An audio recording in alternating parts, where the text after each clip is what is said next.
What it do, y'all? This your man King Eric, the media assassin, coming at y'all with another video.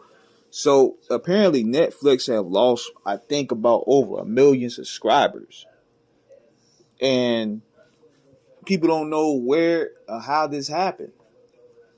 It could be a mixture of things. Number one, the price. Number two, the competition, which you have HBO Max, you have Disney now in the streaming game, you have Apple TV, YouTube TV, Hulu, Showtime.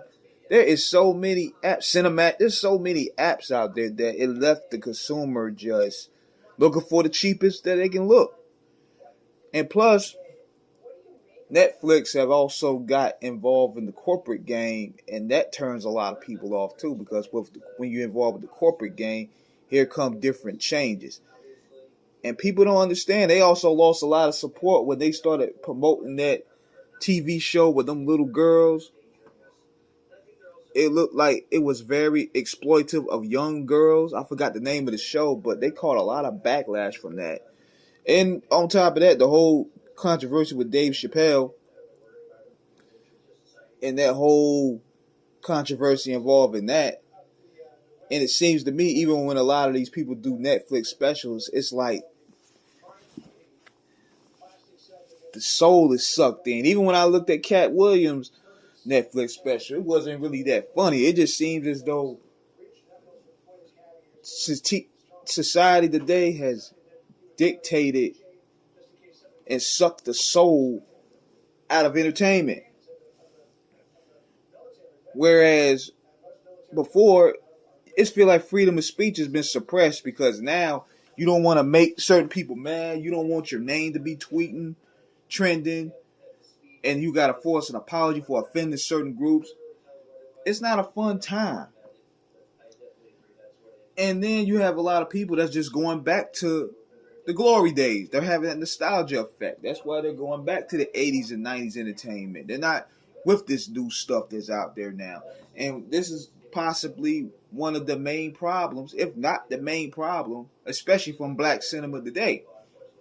See, one thing I'm looking at too is this generation, more so than any generation I've seen or heard of, crave for white validation more than ever. And it shows in the way they tweet, it shows in TikTok videos, it shows in the content that they subscribe to. They crave that white validation. Whereas probably the generation before, we didn't really care. But in an open landscape of things today, this is where we're at. So think about this. Look at how these TV shows are. Like Harlem, P-Valley. Like what made me want to do this video is with the TV show Harlem, where they had a scene where they was at the barbershop and the dude was making off-color jokes about, I think, women or gay people, and the gay girl got offended and just walked out. And then same with P-Valley. They were pushing that whole bisexual gay agenda to the next level. Then you have shows like BMF, which is dope. I'm watching that right now. But this is what gets me, though, and this is what a lot of the creators today are on. Most of the shows are either over sexual, they're over violent, they monitor those stereotypes. They have sinister, demonic, gay, pedophile agendas. It's like you can't look at a whole movie or look at a whole show without seeing some gay shit there. And it's like they purposely forcing that there. And that's the problem. That's one of the main problems. And another problem too is this generation don't respect or care about history. You know what I mean? They don't care about history at all.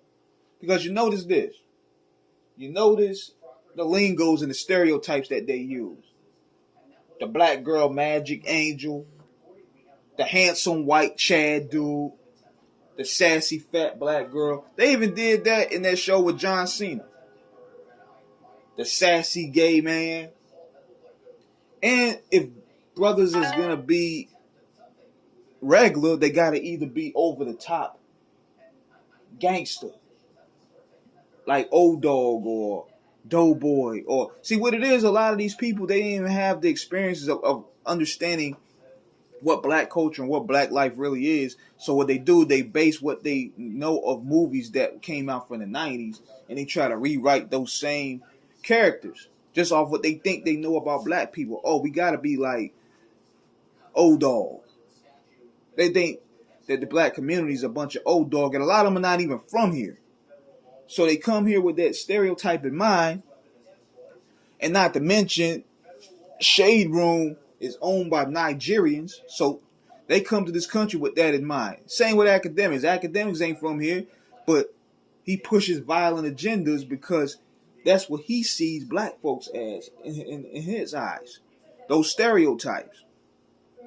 So you got creators today that just know off TikTok and Twitter, and they use those same lingos and monotones to create content. And it comes across as cringeworthy, it comes across as corny, it comes across as very poor taste. Like, we don't do that. Like, you don't write a scene where you got people walking into a mall, and then you turn around, you see two dudes, you know what I'm saying, pumping and dumping in the he ain't getting his biscuit smothered. You know what I mean? That's not regular. It's like y'all forcefully putting that in there because that's what you think you know about our people. And the results of it, people are turning away. So that's my stance right there on that right now. And I'm starting to see that. And that's why a lot of these companies are losing money.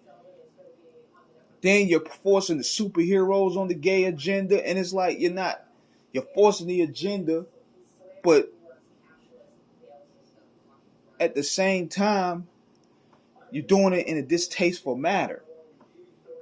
So I'm gonna build more on this topic probably down the line. So this is part 1 of it. So let me know what you guys think in the comments. Subscribe, hit the like button, please.